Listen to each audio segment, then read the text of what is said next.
Jawa Barat juara pengangguran tertinggi se-Indonesia, kalahkan provinsi lain.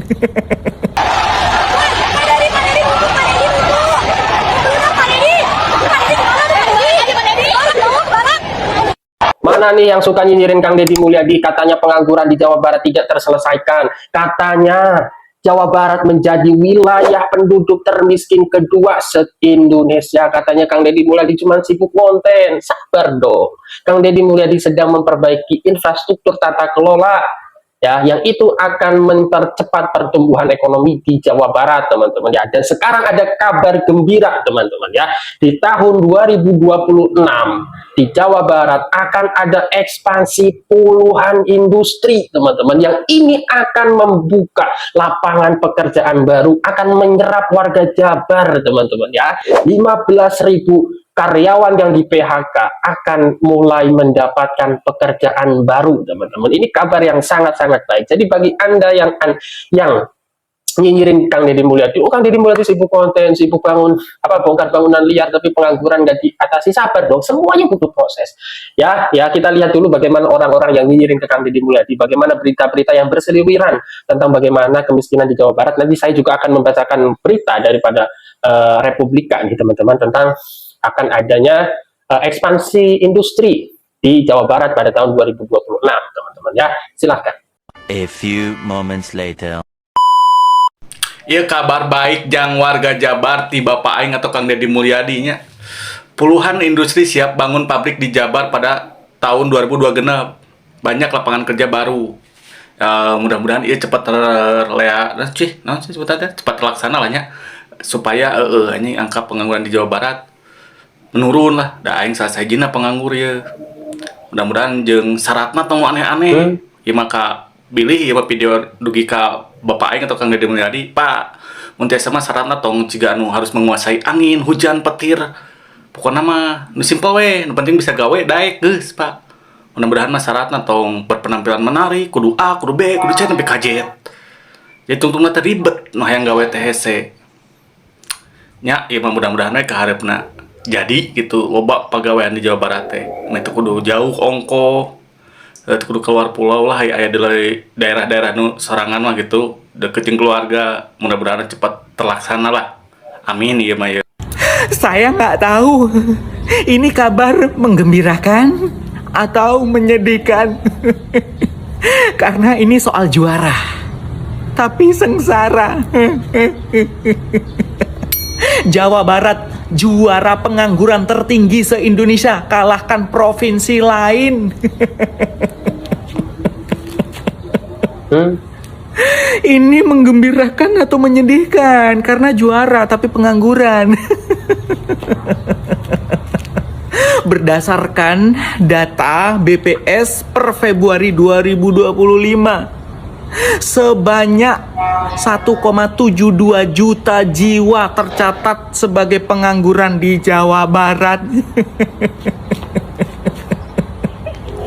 Dan DPR Provinsi Jawa Barat mengatakan selama 3 bulan Kang Deddy Mulyadi memimpin, angka pengangguran tidak berkurang. Berarti Gubernur Jawa Barat Kang Deddy nggak melakukan apa-apa, hanya pencitraan aja. Sedih.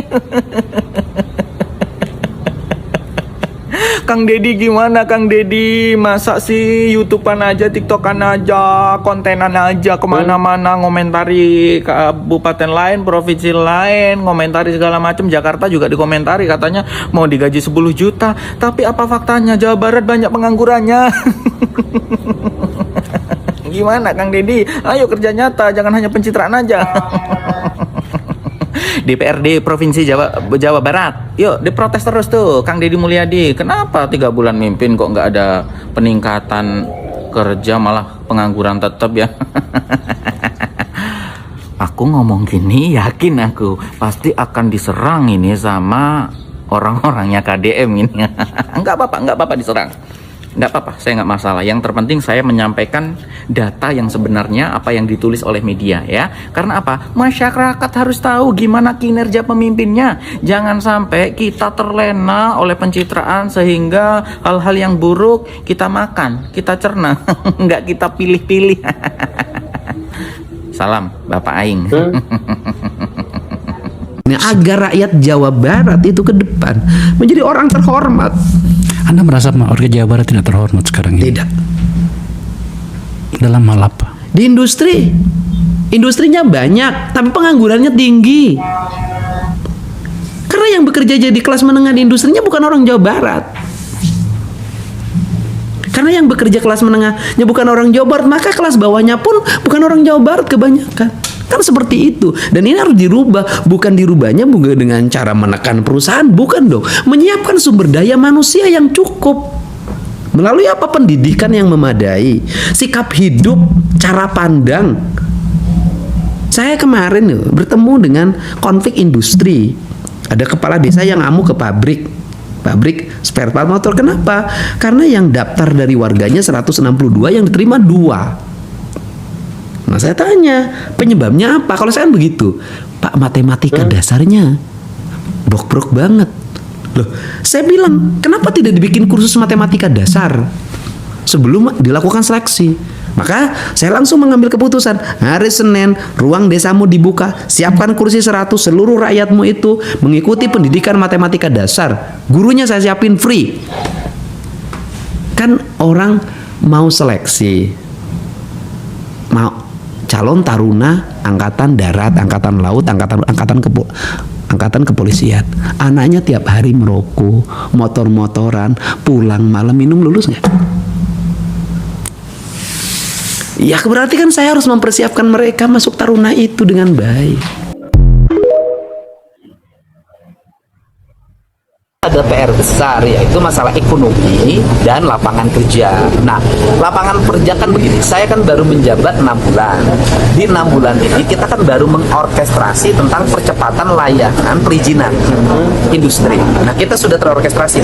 Kemarin saya menangani satu problem industri, di mana industri itu berarah pada 31.000 tenaga kerja, tetapi perizinannya 16.000.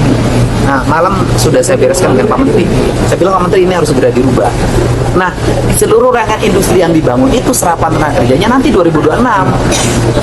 Kan baru bangun pabriknya, kan nggak bisa serap sekarang. Nah, itu yang pertama. Yang kedua, 2026 itu nanti akan terasa kawasan di Indramayu itu mulai rekrut lebih dari 20.000 loh di Indramayu, Cirebon, kemudian sebagian Majalengka, Subang, Garut, Purwakarta, kawasan ada satu kawasan hampir 1.200 hektar.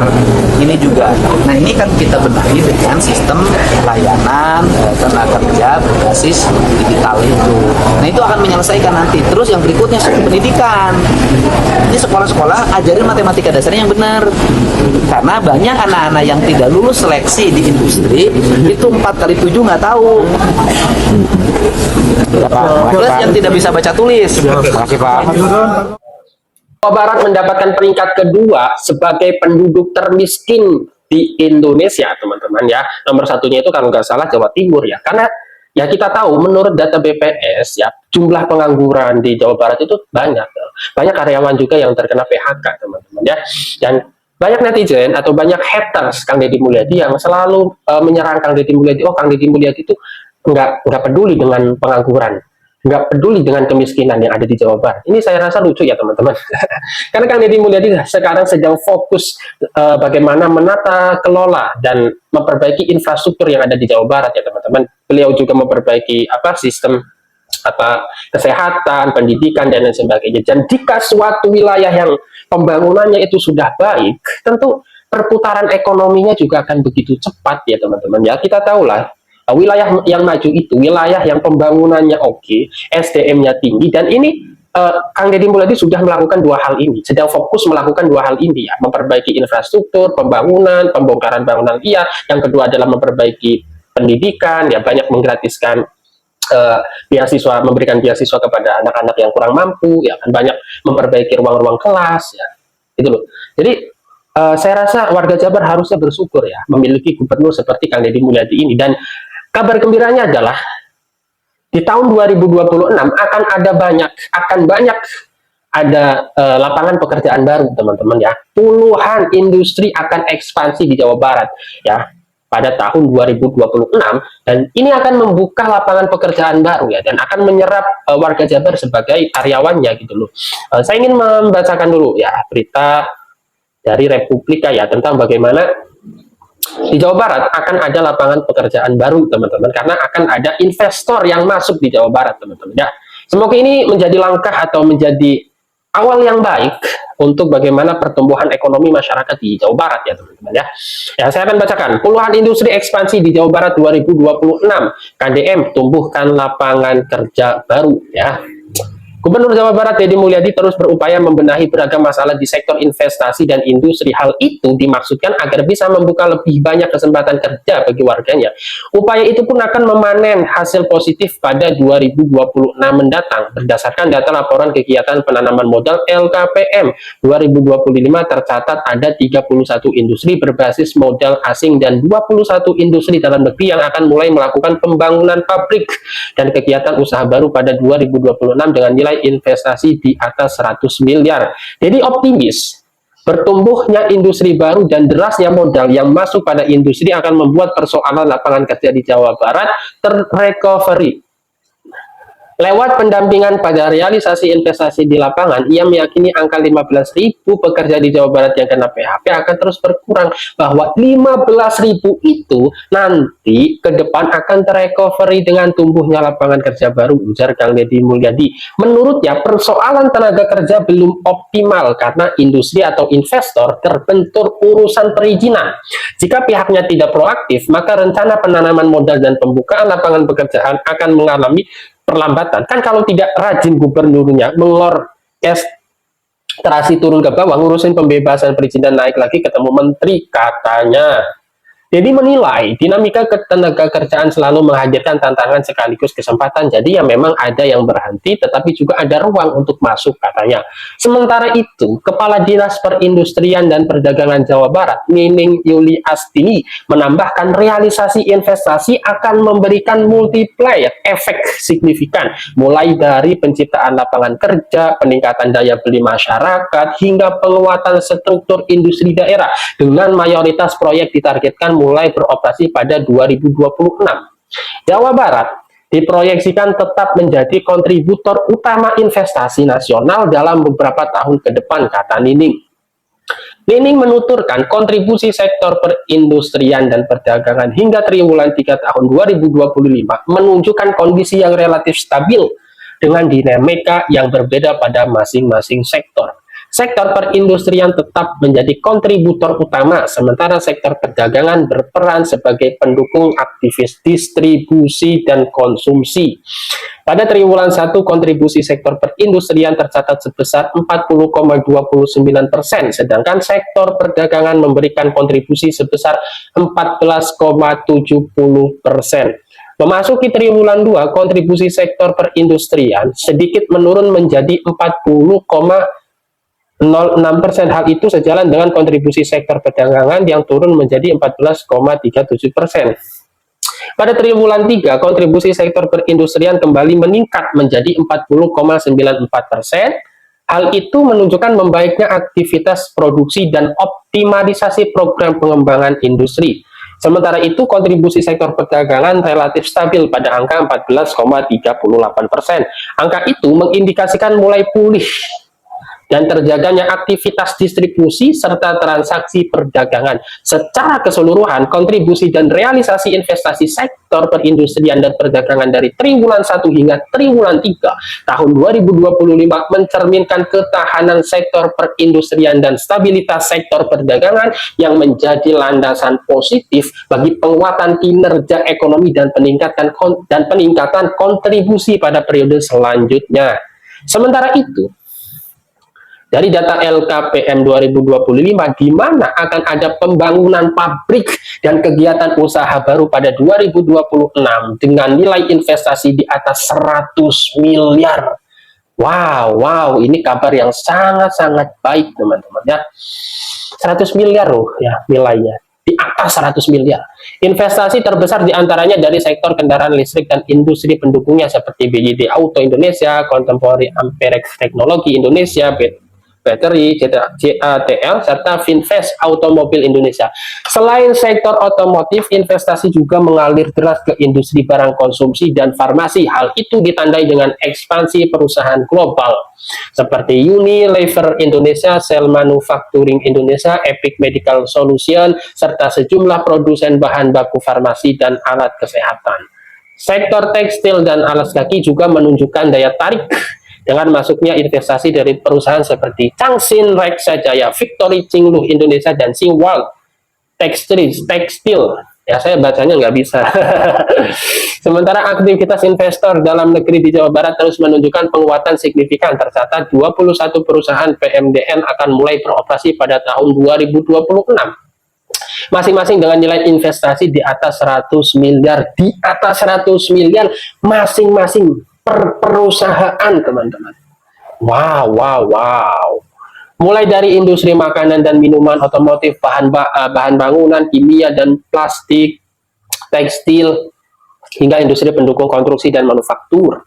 Beberapa perusahaan lokal dengan nilai investasi terbesar antara lain Indofood, ya, di sektor industri makanan olahan, Handal Indonesia Motor dan National Assembler di sektor kendaraan bermotor, serta Poli, Tama, Propindo yang bergerak di industri bahan baku plastik dan resin sintetis.